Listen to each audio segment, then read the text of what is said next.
Word computer. Go.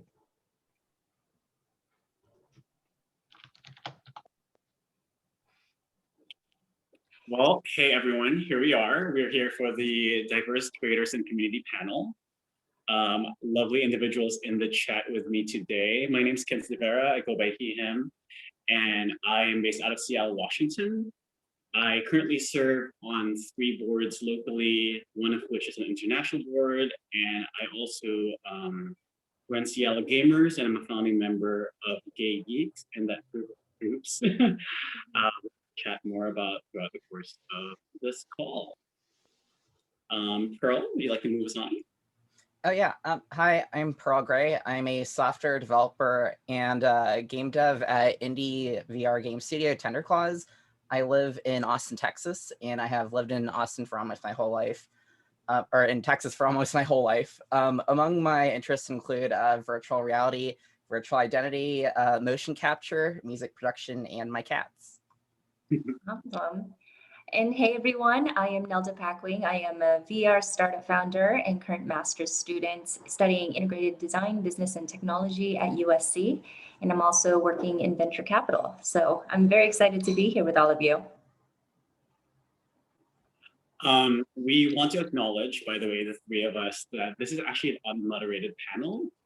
So it's going to be very conversational today, kind of just going back and forth between what it's like being a human in 2021 after 2020, which was a very unique case, and also, you know, just how those experiences can kind of shape us and what our path is moving forward, because there's really no going back to like the way things were, because that's never going to happen, forever change, right? So yeah, I mean, basically casual conversation. Yeah. I guess maybe something I'm curious about amongst all of you is how has your life changed since like pre-2020 and then during 2020? That's a good question. I am what I like to call myself a hardcore extrovert. My idea of being alone is actually being in a room with someone doing their own thing. That's like me being alone. And also as a community organizer, you know, going from running 102 events a year just for Seattle Gamers before anything else, and then having it all like ripped away like a band-aid and all in one go was just kind of daunting. I do think that things that's changed, even though I still have that outgoing personality, I don't, I'm suddenly like much more aware of general anxieties around people's interactions with one another in a way that I never was. Blind spot, which I think is just important with being Filipino and being an immigrant. So like my culture is very focused on like community, like peace, and yeah, it's very unique living in this country at this time. I'm actually Filipino myself. I was born in the Philippines and I moved to San Francisco Bay Area when I was 4. Hey. So it has been a while since I was there actually. Prior to COVID, my parents, they went to the Philippines for vacation, and fortunately their return date was the exact day where they stopped all the flights going between the Philippines and the US. And for me, I was so thankful because I actually found myself in a situation where from San Francisco, I was living in San Francisco, and then I took a 2-week trip to Canada. And within a few days, they shut the border down as well. So I've been in Canada since the pandemic started as well. So there's been a lot of adjustments during this time that actually caused me to just, you know, learn to be adaptable to the situation and just work on figuring it out as we go. So lots of mindset changes during this time. Yeah, for sure. Yeah. About when the pandemic started, let's see, I actually just got back from like a music event that I was running some visuals for, and I started to get pretty ill right after that, and this was like, I want to say March of 2020, And I had already been tracking down COVID and like kind of its evolution since it started appearing in late 2019. And I was like, yeah, this isn't really looking good. It's starting to jump over around the world. And I had some friends that were also like tracking the pandemic as it was unfolding, and they said they had like the worst flu that they ever had. And we're pretty sure it was that. And like, there's evidence that apparently they're finding traces that it actually popped up in the US long before March, like as early as like December. So that may have happened. And I was supposed to be going on a flight to perform, and I actually fell sick like right before that flight was starting. And then I'm glad that I kind of missed that flight because the event was also canceled that same night that I was supposed to fly over there. Wow. But yeah, also I'm also Filipino. My mother immigrated to the US sometime in, I think, the 90s, although she spent quite a bit of time in Germany. And my father is the son of Filipino immigrants who got here by way of the US Navy. Oh, gotcha. Actually, similar story here. Well, in regards to like my family coming to the US, my uncle was part of the US Navy, and he was able to bring my grandfather. And after my grandfather worked in the US for quite a few years, and he was able to bring my dad, and then my dad was able to bring my mom and I. Well, it's a similar story. I actually moved here right before my 19th birthday for school originally, but for different reasons, various members of my family have all moved here independent of each other, and now like inside of the family are here. But yeah, it's pretty funny. I feel like there is this thing with community leaders when they are of color, largely come from like people of color who belong to cultures that are very focused on community building, right? And like on the board of Pride Asia, which I'm here at in Seattle, for instance, I mean, one of our recruitment requirements is like they have to like not be Filipinx. It's like we have to use like please.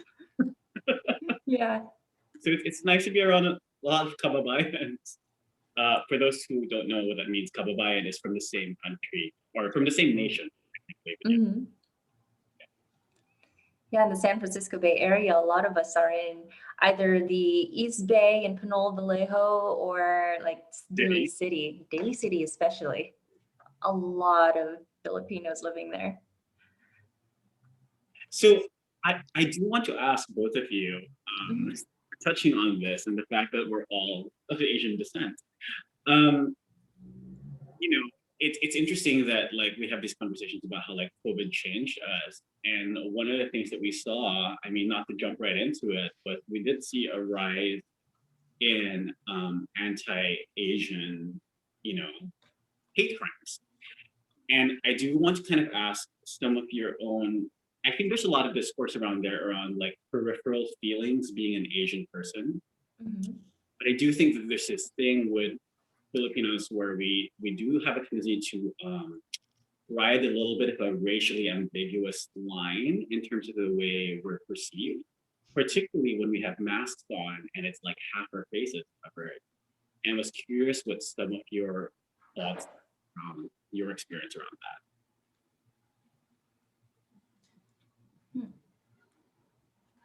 Like just what's been happening around, and also well, I know when I started hearing more about like violence against the Asian community, I was really nervous for my family in general living in the Bay Area, because that's where a lot of them seems to be happening. My dad, he works at a hotel. He actually works as a bellman, so I was worried that because he's front facing, he might be a target. So I don't know, it's just it's a source of fear, but at the same time I'm wondering like what can be done. So I feel a little bit helpless sometimes. Did you feel any of those like safety fears for yourself as well, just out of curiosity? Like, Not really much for myself, because fortunately I'm able to do my work anywhere. I'm working remotely, so I'm mostly inside all the time. But for for let's say essential workers or people who are out in public and just walking around, I'm worried for them. sure. So more of others than myself.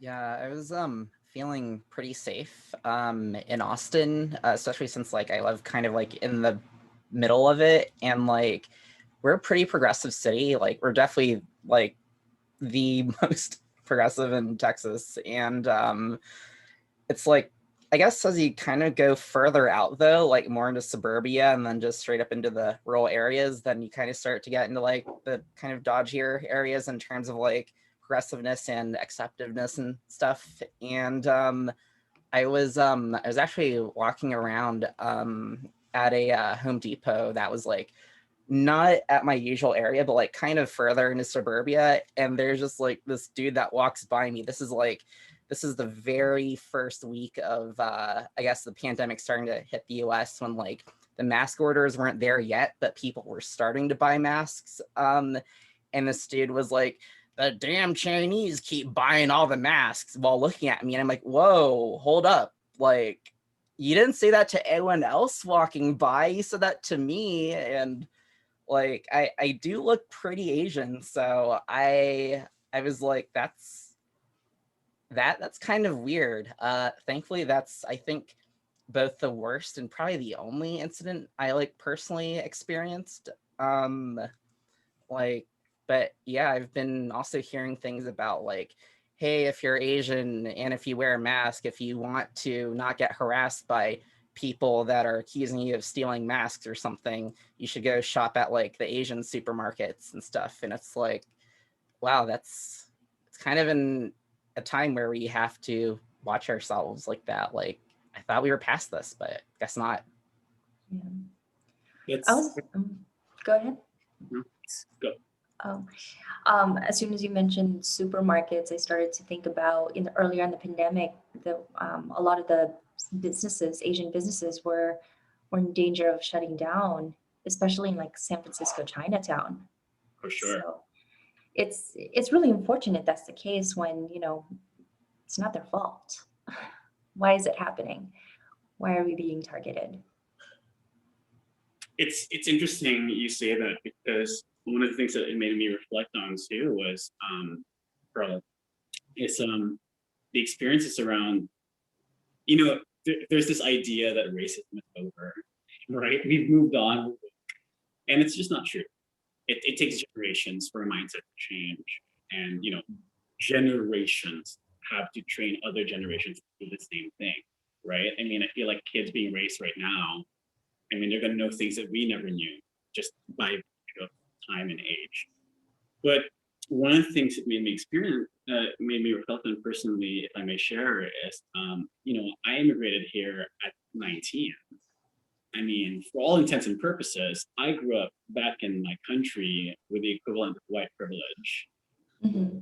That sounds weird to some people probably listening on this call. Like, back home, I don't look Filipino. Well, because you're light skinned. There's a lot of colorism in other countries. I know when a long time ago when I took a trip to the Philippines, the thing was to whiten my skin. I wasn't always proud to be like a darker shade. So like a family member actually told me to try this like skin whitening procedure, which is basically mixing in some like dangerous chemicals and then putting it on your skin and standing there for about 30 minutes, feeling super itchy, skin is burning, but afterwards, after 30 minutes, you wash it off, you're like shades lighter. And that's beautiful. And I realized that, but this is just the culture, the lighter, the better. Darker, not so much. But what's really great is I think now, especially younger generations, they're more accepting of, darker skin. It's so true. I don't know if you know this, the two of you, but the Philippines is the largest exporter of whitening products in the entire world. Can you Really? I did can you not repeat know that? Yeah, we the Philippines is the largest exporter of whitening products in the entire world. That sadly does not absolutely surprise me. Like I've heard this stuff a lot too of like, oh, you need to lighten your skin. And like Hmm. I think it kind of goes back to the thing of like kind of like classism also and like economic discrimination. Like there's kind of like the connotation that like if your skin is darker, that means you're like working out in the field, like you're a peasant farmer or something. And it's Hmm. like it kind of goes back to this thing that I've heard that's like we won't be able to solve racial justice without solving economic justice too. Mhm. Yeah.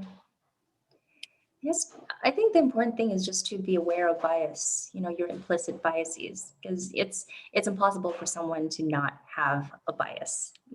There's actually this Harvard IAT test that you could take that can answer a few questions, and it can measure, like, do you have a bias towards something like ageism or gender or race or whatnot. So if you could take that, just be aware of it. It can help you, um, help you act a certain way, or not act a certain way, but just, be more conscious of your views. That's cool. Thank you. I had never heard of that one. Mhm. Yeah, I'll Um, definitely share it later. So, but I think if you Google Harvard IAT test, yeah, you'll be able to find it. I see Pearl typing.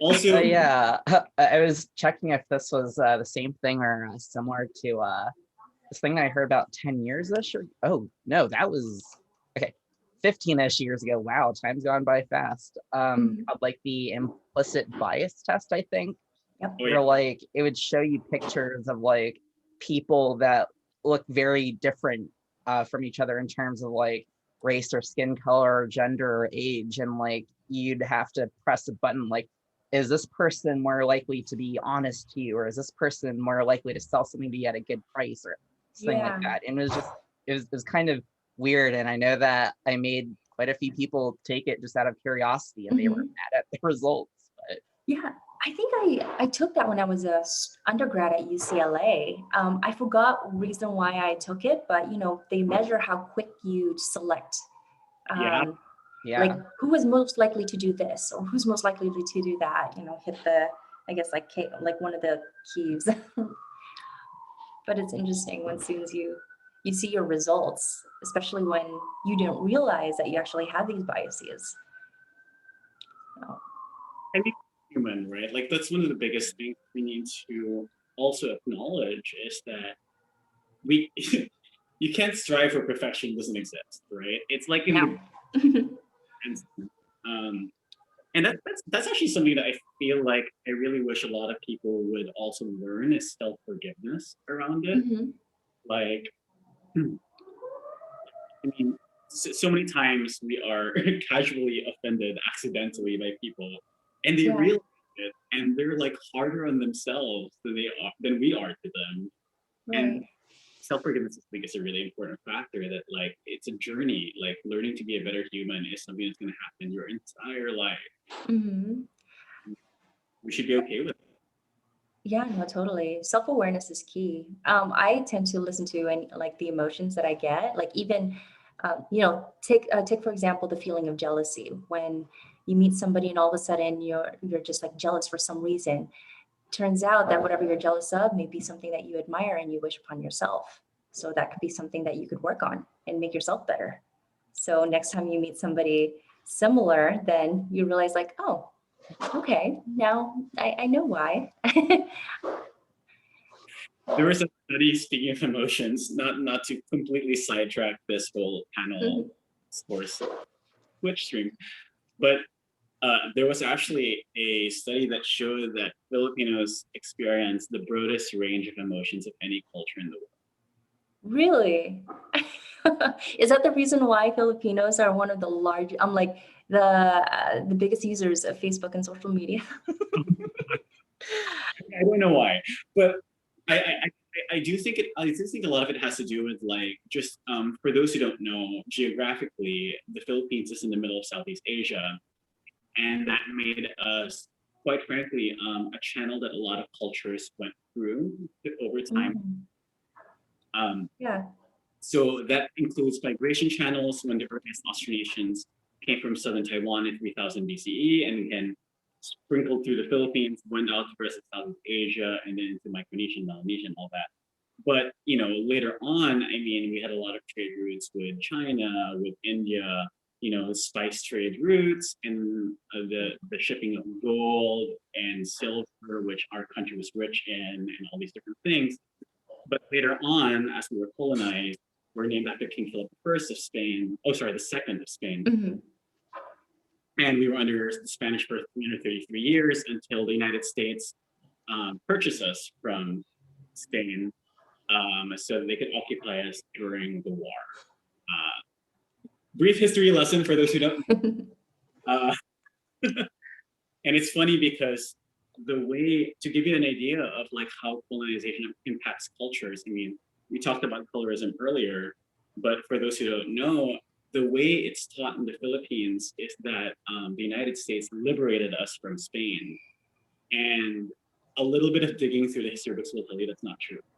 But to this day, young children are still being taught that, don't get me wrong, I live in the United States now, I'm very happy to be making a life here, but we are taught to like exemplify and idealize American culture as the savior of the Philippine people.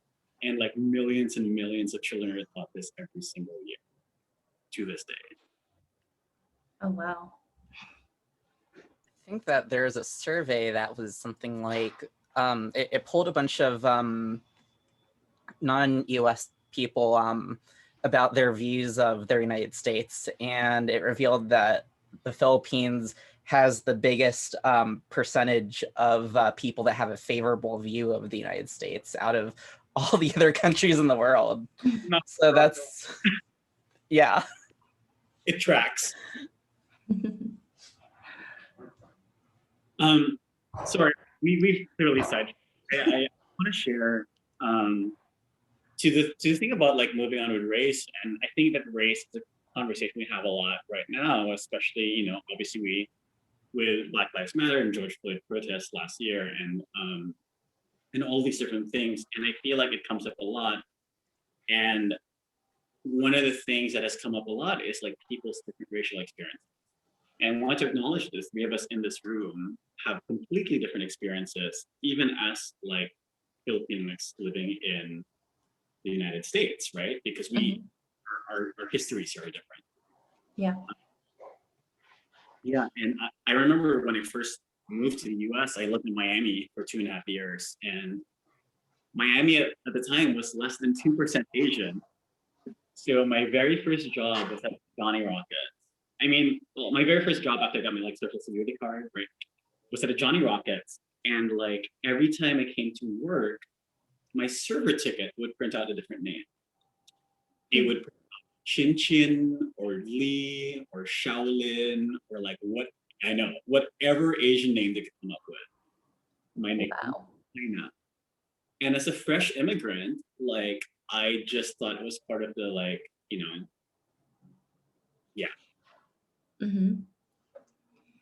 It was just, yeah. Yeah, something about the names. I remember when I first got here, I had a strong Filipino accent. I even, at such a young age, and I got made fun of so much to the point where I would cry home and tell my mom like, oh, the kids are making fun of me. So eventually, I got rid of the accent because of it. But there's that experience. But So you get told that your English is so good. I've been told that. I enunciate my words now. It's like a weird thing that people use a compliment. It works out. As long as you're able to like speak your truth and share your experiences. Yeah. So what actually, I guess, what got you to be extremely involved with the Filipino community there in Seattle? What's really interesting is I'm actually not that involved with the Filipino community here relative to other Filipinos I know. Makes sense. Yeah. Filipinos and any other kind of Asian Seattle. In King County, there are more Chinese in the county, but in Seattle proper, there are actually more Filipinos than any other kind of Asian. Mhm. And I just think that we do take a lot. I just know a lot of people in leadership roles, but I'm actually on the board I'm on is for Pride Asia, which represents a larger API community. That's Asians and the Pacific Islanders, for those of you who don't know. And I want to acknowledge that for the purposes of US Census and demographics, API is a term we use a lot, Asians and Pacific Islanders. There are several times when that is appropriate for things like census purposes, but there are times that we really want to show that like Asian culture and Pacifica culture are actually a different set of cultures. And I want to acknowledge that to anyone who may be tuning into this call that there is a lot of Pacifica reading out there, and I would highly encourage. Yeah. I always get torn when I see a form and I have to choose between Asian, Pacific Islander, trying to figure out which one I really fit under. Because like from a pure like actual census perspective, we are like Pacific Islander was a term that was coined only for Micronesia, Melanesia, Polynesia, right? Like all of that. And people are like, well, we're islands in the Pacific, so we should be Pacific Islander. I'm like, yeah, but so is Japan. And so is That is true. I have kind of a bit of an awkward story about kind of this topic. I remember I was at like a tech industry meetup, and like I met someone who was not Asian, and they were like, I forgot what the exact topic was, but it had something to do with like, I guess, Asian stuff. And so I mentioned, yeah, as a Filipino, blah, blah, blah. And this person was like, did you know that actually you're not an Asian, you're a Pacific Islander? And I'm like, dude, you're not anywhere close to Asian or Pacific Islander. Why are you trying to correct me? It was just wacky, but it was kind of one of those things where it's like, I guess you don't have to be like the stereotypical, like, I don't know, like, I guess racism doesn't always come in the kind of stereotypical package that it seems to be. Sometimes it can also be in like this like kind of snobby, like, oh, I think I know everything. You're not Asian. You're actually a Pacific Islander, kind of like what? Please tell me more about my culture and my people. Little microaggressions. Well, and the interesting thing too is, right, you know, depending on your upbringing, and this is not true of all Filipinos, but the majority of us are Hispanic. And that's a separate question for a reason, right? Not a race question, it's a culture question. And that is to explain to people who are not Filipino or not exposed to Filipino culture. It's like, why are we also Hispanic? And I'm like, because parents spoke Spanish. And like, you know, and my like, family actually thought we were part Hispanic, but it turns out, like, I actually took one of these ancestry tests. I have 0 Hispanic in me, and apparently my great-grandfather spoke fluent Spanish, and I am actually a 3rd Polynesian, whatever Polynesian that is. I just don't know. So what am I, Pacific Islander, or am I Asian? Yes. Yes. Well, Ancestry. I took one of those tests also. I remember my family was just like kind of insisting that I'm like 100% Filipino. And I'm not sure if this is like a broadly Filipino thing or if it just happened in my family, but like there's this kind of like weird, like I'm trying to find the best way to say it. It's like this weird kind of like Filipino nationalist kind of thing. Oh, Filipinos are the best. And I'm just sitting here like rolling my eyes at it like, yes, okay, mom, sure, whatever. And so like I just decided to take like a DNA test just to be like, okay, mom, I bet that I'm like 10% Spanish or something. And my initial results, I'm actually 10% Chinese by DNA. And just as like the DNA testing stuff just kind of gets more, I guess, accurate from like more data collected, it's actually increased to 20%. And Oh, wow. that's just like really interesting to learn. There's also like 1% like somewhere from South Asia, like it estimates like Pakistan or India or Bengal, and 1% Cypriot or Cypriot. I'm not sure how that's pronounced, but yeah, that is interesting. I am very curious. That's very fascinating because I actually had a similar thing happen where my percentage of Chinese increased as well. Actually, my percentage of European increased. Like when I first took the test, it had me be my Filipino keeps shrinking basically as it gets refined. But what I think is really fascinating is like how much of our identity we speak out versus what we're raised with. That's a very important thing that I don't think we always discuss because our shared experiences around identity and culture, I mean, you know, to your point, I'm pointing at the camera as if like, but just because you have a history of like a lot of Spanish culture doesn't necessarily make you non-Hispanic if there's no Spanish blood, right? Because you still have that Spanish culture that you were raised. And it's a fine line and topic of discourse, and sociologists are going to look at this for like generations and analyze it more and more. Yeah, there's a lot of cultural influence in Filipino culture in general. Spanish, Chinese. Look at our food. Oh my God. Empanadas, lumpia. And the funniest thing is like lumpia only means wrapped, right? Like it's anything that's wrapped, essentially. Is that the kind of lumpia that's popular in the United States is lumpia Shanghai, which means Chinese style or Shanghai style. Yeah.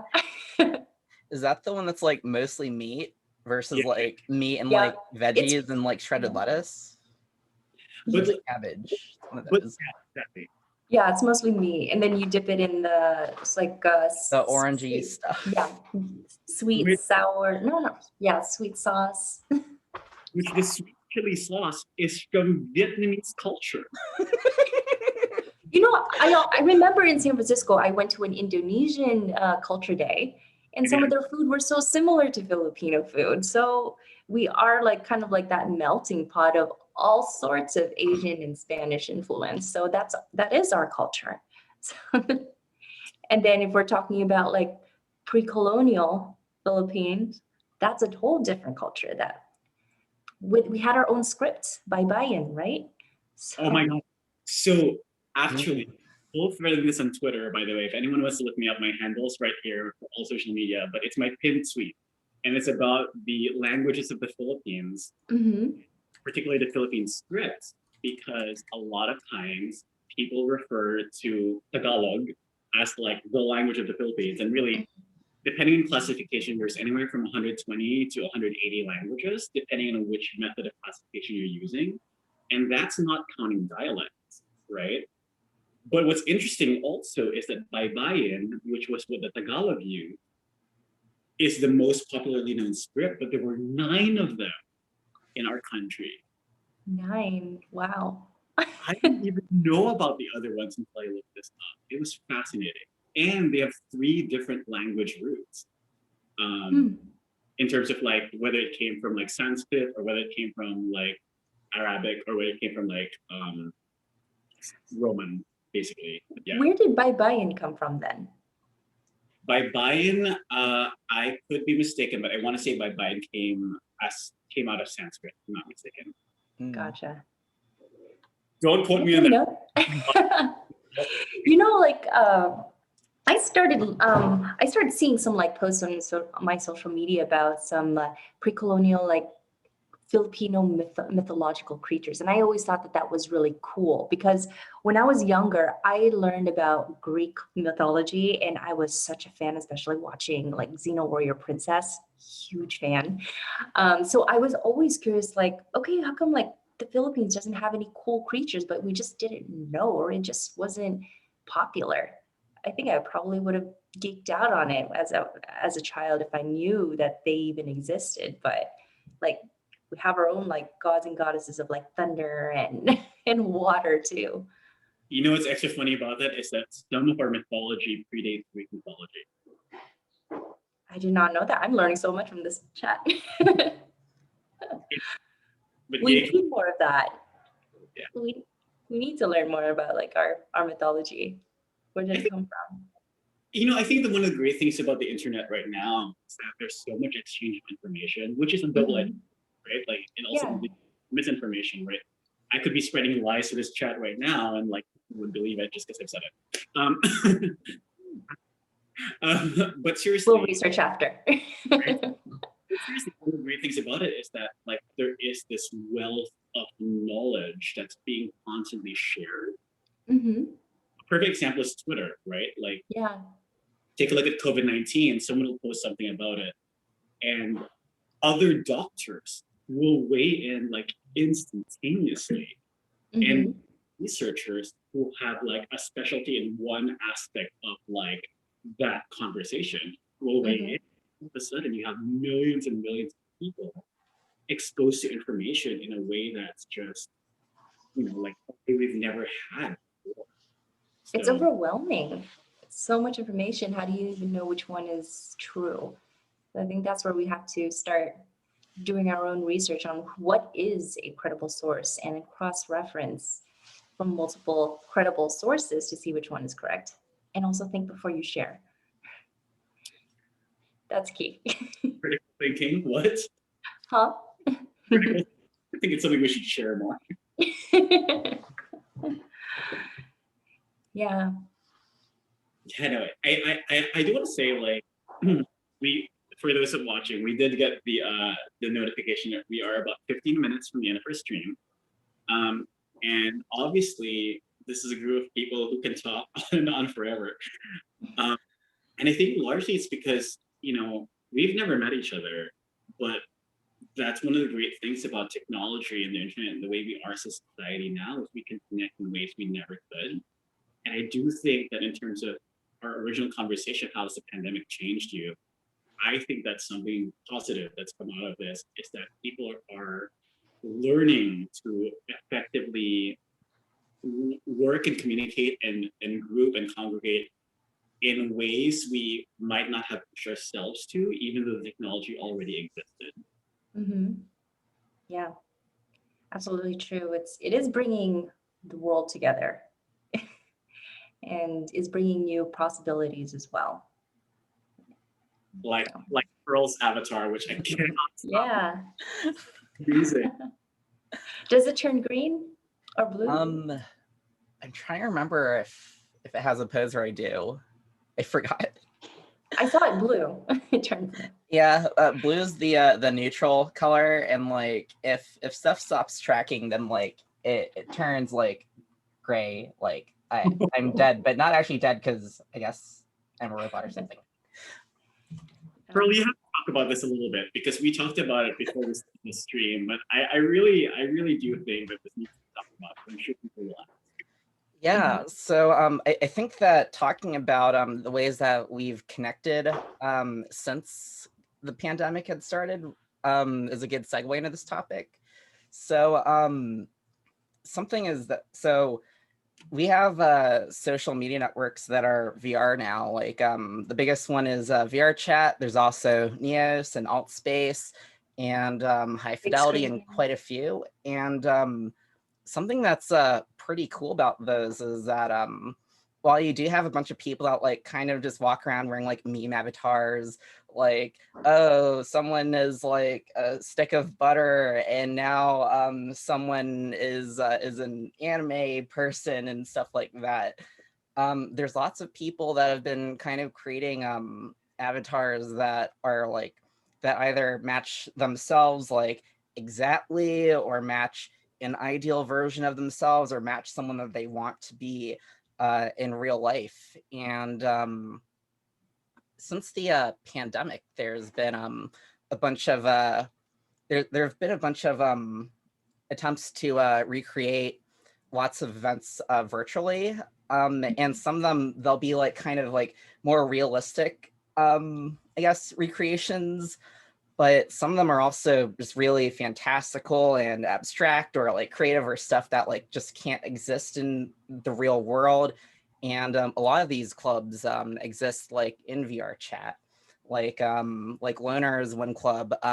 Porter Robinson, he did a concert. It wasn't in VR chat, but it was in this kind of like web VR world.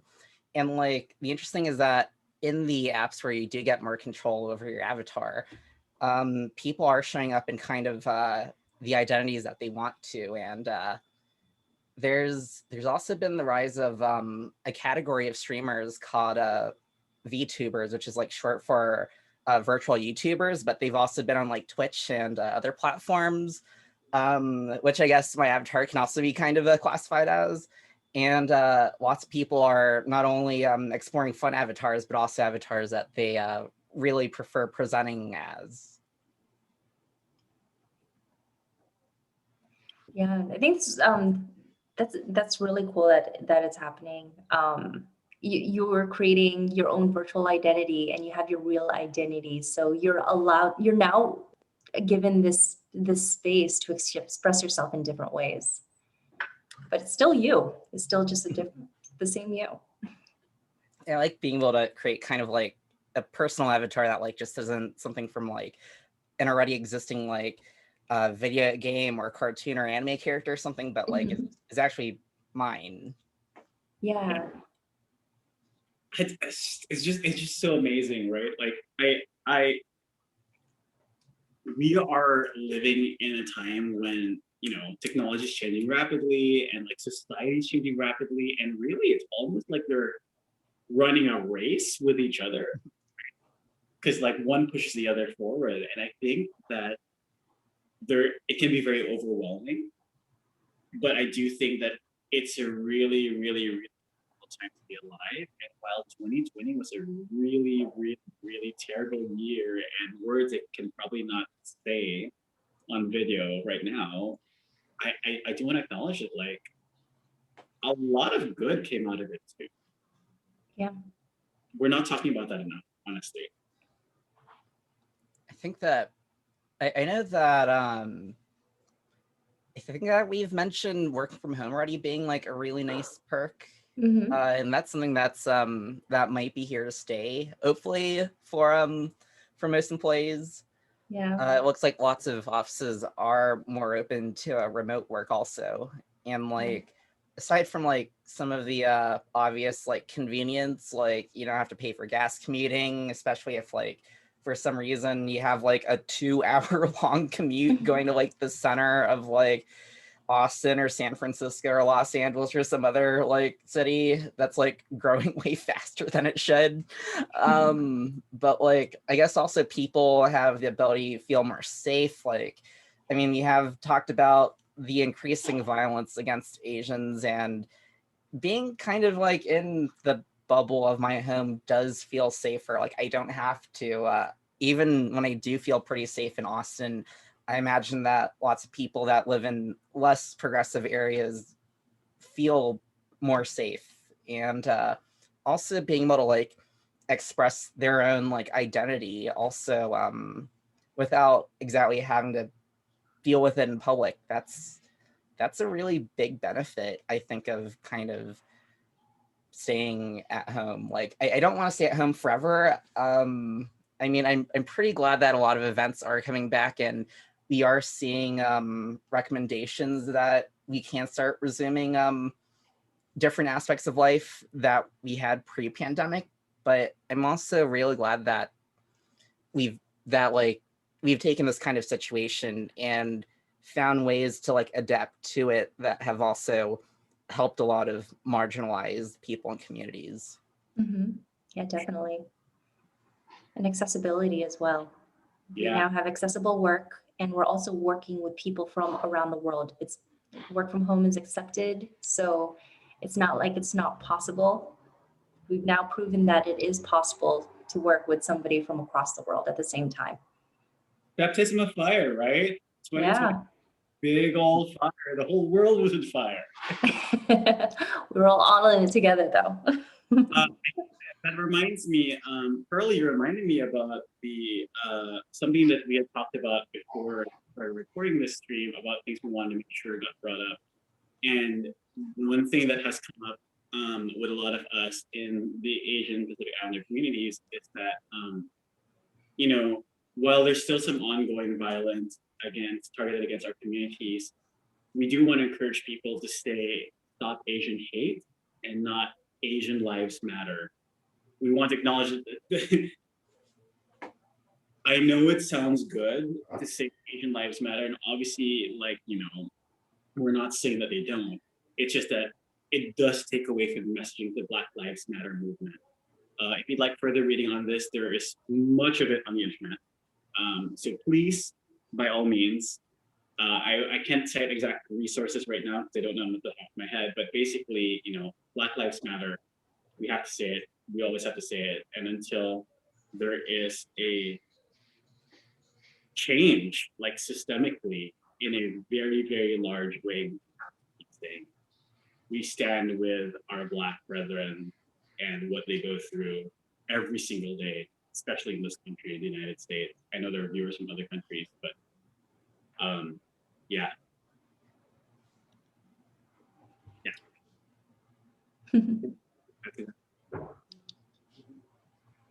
So I guess one final question. What do we want from 2022?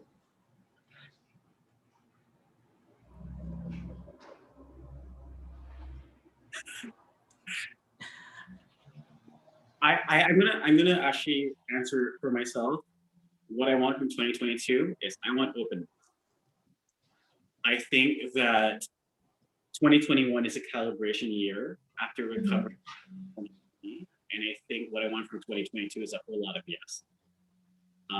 In terms of like, yes to boundaries, yes to like trying new things, yes to, you know, engaging people in ways you didn't think you would, yes to making more time for yourself, like yes to everything, right? Like I think 2021 is a good calibration year for us to like 2020 was very reflective on our wants and needs and what we actually like needed for ourselves in life. And 2021 is kind of for figuring out of it. But I think in 2020, we should be able to just say yes, move forward.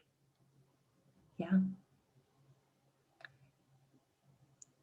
2022 definitely wants progress in general, because similar from what you're saying, you know, 2021 is a moment for us to like reset and recalibrate and figure out like, okay, what is it that we really want? Now, I feel like as soon as 2020 hits, we're all hopefully vaccinated and we're able to just like travel all over the place. We're able to, you know, continue enacting what we've planned during our thought year. I guess out of 2022, kind of going on what both of y'all said is just kind of taking what we've learned from 2020 and taking things that we missed from 2019 and before, but making sure that like all the good stuff that we did learn how to adapt to and learn could actually happen, like all of the benefits of like work from home and like people exploring their identities and being more collaborative and finding different ways to communicate than we've traditionally have done so, and having all these events and ways to have fun that we didn't really take as seriously before the pandemic. I think that's I think those are things that I want to see continue in 2022. And this might be a bit more specific to me, but I also really hope that the tickets that I booked rock bottom prices for to Japan will actually work in February. But I did get trip insurance on them, so if it's still not quite ready yet, at least I won't have lost out on those. Crossing my fingers for you. So where can we find you? I'm not sure. Wait, oh, sorry. What do you mean by that question? So, or any social media. Oh, yeah. I'm going to rename myself in the Zoom screen cap. I hope that also shows up, but I am at Pearl Gray Music on all social media that I am on. Sweet. I am at this little gecko, THISLALGECKO. I do have links to other things I'm involved with on my other social media platforms, but you'll pretty much find me there for Twitter, Instagram, Facebook. And as for me, you could find me on LinkedIn. Just type my name, Nelda Packwing, and also on the other socials, it's at Nelda like Zelda. I love that so much. Oh my God. So many people pronounce my name Neilda or Neilda, or, you know, makes it easy. Nelda like Zelda. Mm. That's a wrap. Thank you everyone for coming out today. Thank you both of you for your time. I'm so excited for the rest of the streams happening over the course of this weekend. So we'll see you. Ditto. It was fun chatting with y'all. See ya.